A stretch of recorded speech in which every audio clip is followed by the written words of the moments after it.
Hello everyone, and welcome to another episode of Zareth Prevails, a Grand Arena story.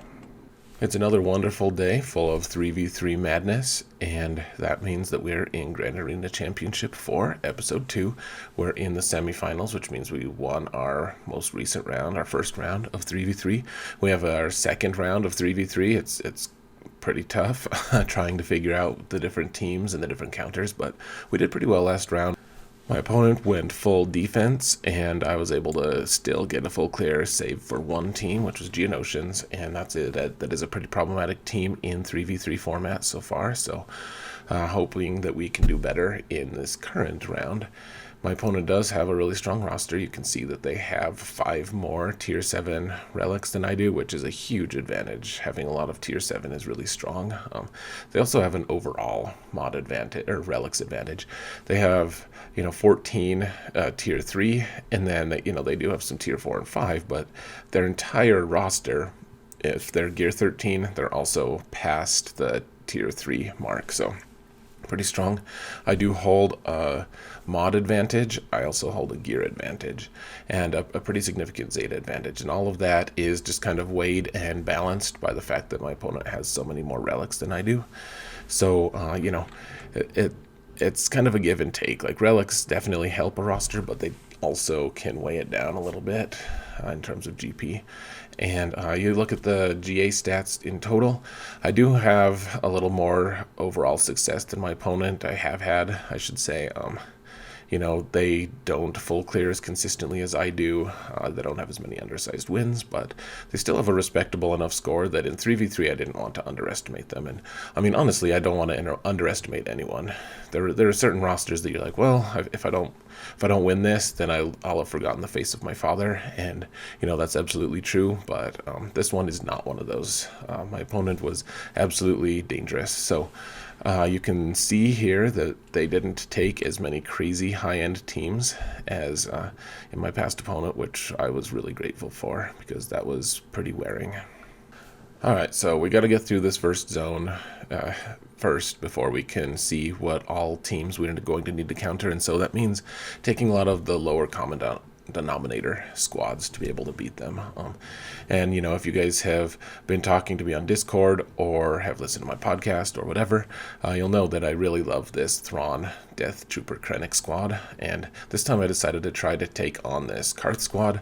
I'm really well suited for that because Carth and Mission are both pretty squishy. Like, they don't have very many hit points or protection, and Thrawn is just fantastic at holding Zaalbar's arms behind his back while I kill his friends. So that's what we're trying to do here. You just get the fracture on Zaalbar so that he can't do anything, and then when you can with Death Trooper, you can put the death mark on Zaalbar once you get your first kill. And I know a lot of people try to go for Mission first. I find that Carth is a little easier to take out first, and if you're able to stun Zaalbar and keep him contained or daze him, whatever, then it's really not that big of a deal anyways. So we're just trying here now, belatedly, to try to get a few more banners with Thrawn and everything. I was able to heal a little bit of protection on Death Trooper before I went in, so 53 out of 54, pretty good start for a team that, it was pretty well geared. It was missing the Zeta on Zaalbar, but, still a pretty decent squad, pretty decently modded, happy enough to beat it. Next up, we're going to try to take on Ewoks with my random Lando squad using young Han Solo and Vandor Chewbacca. And the awesome part about this squad is that it can eventually, if you have enough time, if you play it fast enough, it can eventually get the win for you against a lot of the different timeout teams out there. You can't face any teams that have too crazy of DPS, damage per second, just because eventually you're going to just blow through your prepared status and just die.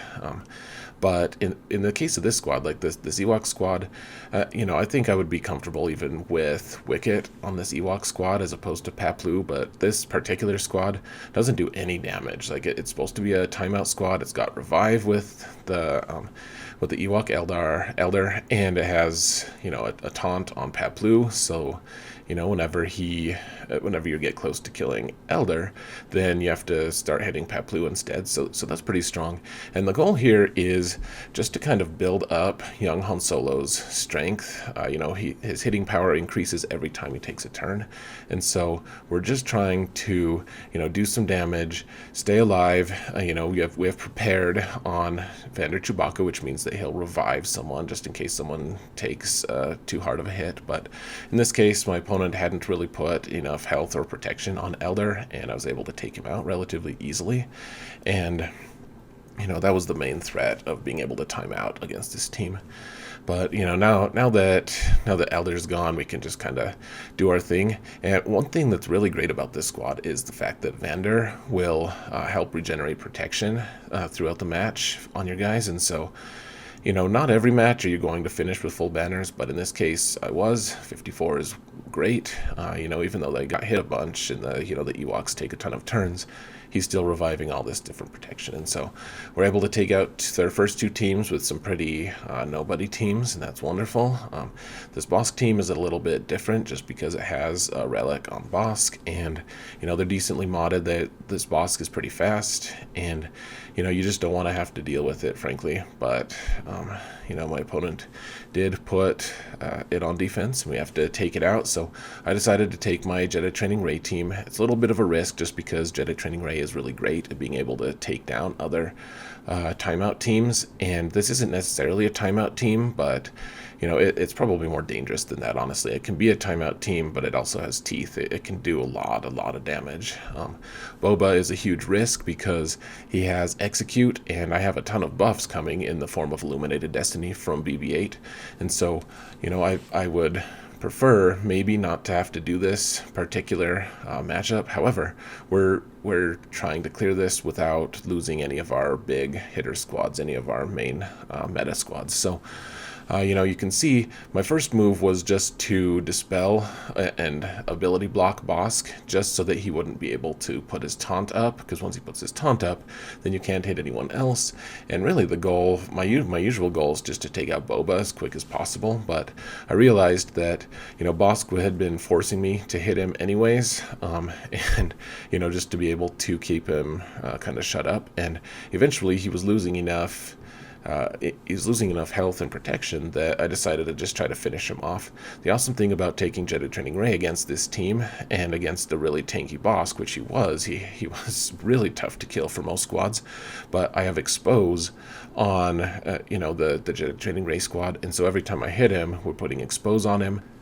And of course, Expose does really great against characters with a lot of health because it does 20% of that character's max health total. And so it was a pretty good deal to be able to take Bossk down. If I honestly think that it would be harder to take him down if he had less, if he had like a crit avoid arrow, just because you only put Expose on people that you can crit, and so that wasn't the case here. I was able to finish this squad off pretty easily. Only 51 banners, and keep in mind, guys, that in 3v3 we're not going for as much efficiency. I mean, we definitely want to keep an eye on efficiency, but the main factor is to be able to get one shots with banner totals over 50. In my opinion, that's pretty much what you're going to expect in most of your matchups. So now that we've cleared the front zone, the back zone had some pretty tough teams, but it wasn't anything too crazy. My opponent clearly kept a lot for offense. Now we're trying to break past the top zone to be able to get past his or get into his ships. And so I took against their non-relict gas team, General Skywalker, I should say. This is like the easiest match. It took me 20 seconds with Commander Luke, and that's just one of the easiest matches in the game. I really recommend never putting General Skywalker on defense until he is relict, and even then we'll see. My next match, I think that I'm going to be facing a higher relic General Skywalker, so we'll see how that matchup goes. But until then, that's what I recommend. So one thing that my buddy Klesso has been experimenting with lately, and I've really loved it, so I've been just copying him, is using this Kylo Ren unmasked team with Fox and Wat. The team I'm facing here is strong for a lot of different reasons. Dooku counters, and so does Nest, and actually so does Jango under the Dooku lead. And so, what Dooku's going to try to do is he's going to try stealthing himself and Jango, and then I'm going to have to just hit Nest, and she will just counter me forever until, one of these other guys comes out of stealth. And by then, Dooku's going to have probably stunned a couple of my guys, or Nest will have racked up a bunch of damage on me. And so, we want to get the techs on Kylo and Nest, rather on Fox, as quick as we can. And then, I put stun on Dooku because stun just negates what he does. Like, stun is the perfect debuff against Dooku, honestly. And I got an early hit on Nest, which meant that then I needed to stop hitting her so that she would take a turn. And then once she took another turn, she would be eligible for damage again, basically, and I was able to just take her out pretty quick. So that was easy. And then I only had to kill Jango one time because I had the weapons tech from First Order Executioner. So, Wat did die here, and that was unfortunate, but that was a pretty good result, in my opinion. And you see that the clan had to be restarted. They added an update to the game. Thankfully, it stuck, so we're just jumping right back into the action here. We have Traya versus Geonosians, and, I was looking for another counter to be able to take out Geonosians, but as it stood, I looked at all the different teams, and I realized that I didn't really need Traya for anything else specifically, so I was able to just, do this relatively easy matchup. I think maybe it would have been wiser just to take Traya plus Sion. All of these Geos are only gear 12. They're not super well geared. And that means that, you don't necessarily need Annihilate from Nihilus unless you are facing high-end Geo squad with a bunch of high-level gear, and honestly, at that point, I don't feel safe taking a Traya squad as a counter, or at least a Gear 12 Traya squad as a counter to Geonosians, just because they do so much crazy damage to you that you just want to avoid that. But as it stands, you can see that all the Geonosians, I've barely done any damage. None of these characters are very high in DPS, damage per second, but, Sion does okay damage, I guess, but overall, like, they just kill themselves. It's kind of amusing to see, they consistently do all these different assisting attacks and all that stuff, but that just plays into Traya's plan. And so I made Bronzium there, and that doesn't matter because everyone's got Bronzium at the end of this round. If they've, I think you only have to win one, or maybe you can actually lose all three and still get Bronzium. Like, it's relatively easy to get in there. So, just skip forward from that. Now I wanted to try my Qi'ra Nest team. I wanted to get an undersized win if I could. And this is a pretty classic timeout team. We have Bastila and Hermit Yoda and ShaakT. I've never seen ShaakT on this team just because she's a relatively new character, and so she wasn't around when we were doing this last time. And the thing about this is they're just regenerating their protection and their protection up like crazy, and it is actually a pretty frustrating squad to try to deal with a lot of different teams. All three of them have mechanics to put a lot of protection on characters, but we're just trying to take them out. Nest slowly builds her offense, and she doesn't really, they're not going to kill Nest at any point. And so, the worst threat here is just being timed out, and I've already killed Bastila, so that's great. And now we're marching into the annoying part of the match where we're just waiting for Nest's damage to ramp up and for us to eventually whittle through the high level of health that ShaakT has. Gives her a ton of extra protection, and she's got Relic 3 on her, I believe, and I'm speeding this up just because it's pretty repetitious. It's a frustrating match to watch at normal speed, so I think we're at about 140% right now, and you can see ShaakT is calling Hermit Yoda for assists. Hermit Yoda is then calling her for assists, or he's healing, and the animations take forever, and it's really aggravating because it looks like we're not making any kind of progress at all. And in fact, we're kind of not making any kind of progress at all. You can see that I needed to put auto on. I was already set on auto basic just for a different thing that I was doing previously. That's outside of this match, I believe. So, you know, I hit auto just so that, you know, Nest is just constantly building her critical damage up. You know, every time that they gain a buff, she's gaining, I think, 2% on that, which isn't huge, but it does add up. And she does have a pretty high crit rating. You know, it's high enough at least. And so, you know, we're just waiting for Nest to just, you know, eventually do one of those huge hits and, you know, take one of these guys out. So ShaakT now doesn't have any protection left. And, you know, even though Hermit Yoda can, you know, heal her, and you know they have their different mechanics available, that's all that we needed. So 52 banners, undersized win, great to do that. And you'll note that that was in a different zone just because, you know, I wanted to make sure that I was taking out these different teams in the order of difficulty. And so you know, that team looked like it might be really challenging, so I decided to throw Nest in there, and if it had failed, then I would have to reevaluate what teams I wanted to use. Next, I wanted to take my Padme team against this Nute team. I think probably I could have used a weaker team, but frankly, my opponent didn't take a huge number of really powerful squads. And so, you know, we're just trying to operate here under, you know, what we want to take the best squads for the mission, and so you know that's what we're doing with Padme. You know, Padme for me has always been really good at taking out most separatist squads. You know, the exception being against General Grievous, but I've heard that she's even pretty good against General Grievous. I just apparently haven't discovered the circumstance in which that happens. And so you can see every time that Nute is putting his extortion on a character, I dispel it right away. Even though that buffs the squad, it means that I kind of forfeit a turn. It can really snowball out of control really fast. You know, that kind of damage that he can do. And so, you know, luckily that wasn't very challenging. The gear differential was pretty extreme, but you know, it is what it is. So I decided to try to take my solo Malak against this Night Sister squad, and you know, I will say I think this is probably the biggest mistake that I made in this entire match. The fact that he's getting plagued and he's getting stunned all the time, and you know, I'm trying to do all this damage, but I'm not getting that many turns, and I'm not healing that much when I do get turns.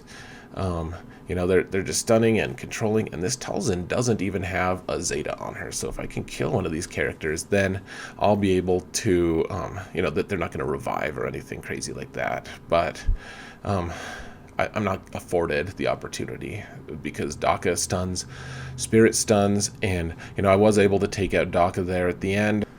But overall, this was a really surprising defeat. I really thought that I had this one in the bag, especially because no Zetas on Talzin. So it is what it is. Gotta move on and find another counter.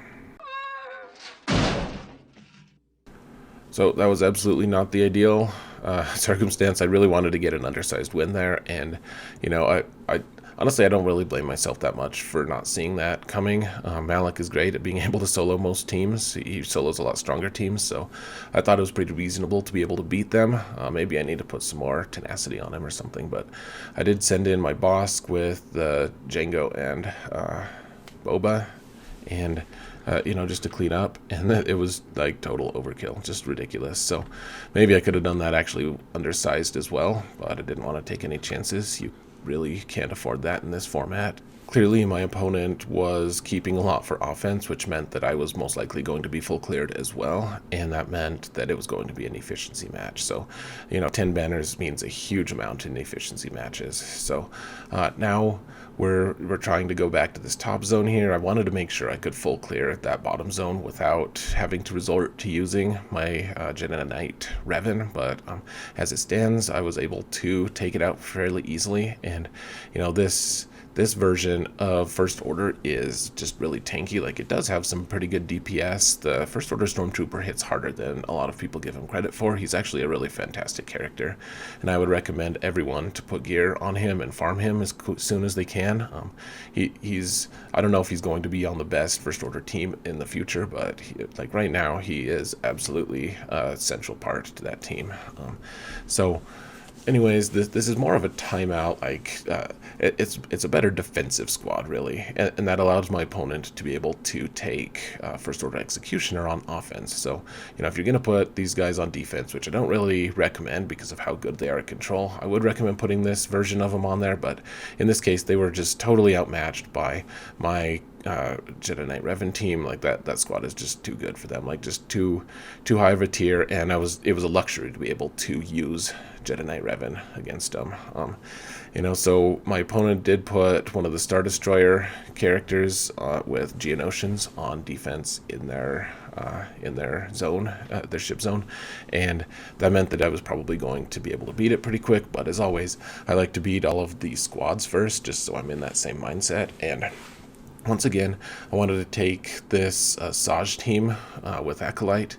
It's a pretty cheesy team, and the Asajj is actually, I think she's Relic 4, so it's no pushover team. I wanted to be able to take them out with troopers again. That's my pretty common modus operandi, or whatever you want to call it. I honestly have no idea if I used that accurately, so let me know in the comments if I used it incorrectly, which you would have anyways, because you guys are on top of things.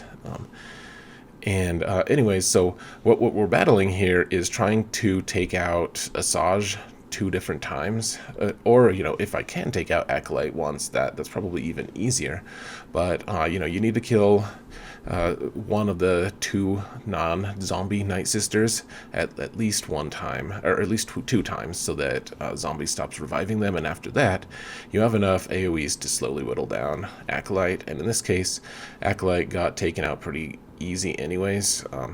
At only gear 12, she's just really squishy, and I'm sure that at gear 13 she's not that much better. So happy that I was able to clear that squad without any fails. That's one of the squads that a lot of people time out on, and so happy that I was able to get past there. My opponent had Geonosians here, and their Geonosians are only gear 12, so it was probably not going to be a super tough match. I decided to take Negotiator as per usual, since my home one was on defense, and I did elect to take an undersized squad here just because I want that feat, I want those extra banners, and this is a squad I absolutely feel comfortable being able to undersize against. If it was another Negotiator, I would have taken the full amount, but the goal here is just to try to knock one of these guys out as quick as I can. And Soldier can be tough if he's at a higher gear level, but this he's not that tough anyways. But none of these guys really are. If they're at a higher gear level, then Geonosians can be a huge pain, honestly. But as it stands, these guys just aren't. Now, I did make a mistake here. I should have taken Paploo in so that he could dispel all the debuffs and give some healing, and probably be able to maximize my banners a little bit better. But I did want to try to just knock those 2 guys out with the AoE from 5s, which barely failed. So, again, I think I made a mistake there with Ahsoka. I probably should have used her healing rather than her big hit. But I just wanted to be done with this match. I don't know. I was a little bit hasty there. So anyways, 59 banners is still fine. I would have preferred to get over 60 in that kind of a lopsided matchup, but it was a one-shot kill with very nearly max banners, and it's hard to argue about that with ships. So I did get the full clear, and I only failed once, which in this format, trying to get used to it, I was okay with. So my opponent, I had expected to hit me way later down the line. I knew that it looked like they were in a Euro guild, which meant that they were asleep at the time I was attacking, so wasn't really expecting much. So, I watched The Mandalorian, got ready to go to bed, and when I looked at the last minute, my opponent had attacked, and I'd actually just won. So, you can see that they didn't clear my Bastila squad. Let's jump into the defenses here, and you can see how they did and what kind of thing. Alright, so here's my gateway zone to be able to get into the back squad zone, and you can see I'm taking my Darth Revan team and my 2 Night Sisters teams. That'll probably change in the next time. I don't know what I'm going to do exactly, but I've changed my defensive philosophy a little bit based on results here. Here's the top zone that my opponent was kind of just having to look at and be nervous about, hopefully. and it was a mistake. I meant to actually put my Geonosian squad in the back zone, so then I loaded the back zone before I placed them, so that was a fail. You can see my back zone. The 2 times that my opponent failed in this match were against my 2 timeout teams, so I thought that was a little bit funny. I felt a little mean. My Bastila squad with Hoda and Kanan is really stinking annoying, and the old Ben squad with Bastila and Stormtrooper on is also annoying. So, that's just kind of how it works in 3v3. You can make some pretty annoying defensive teams.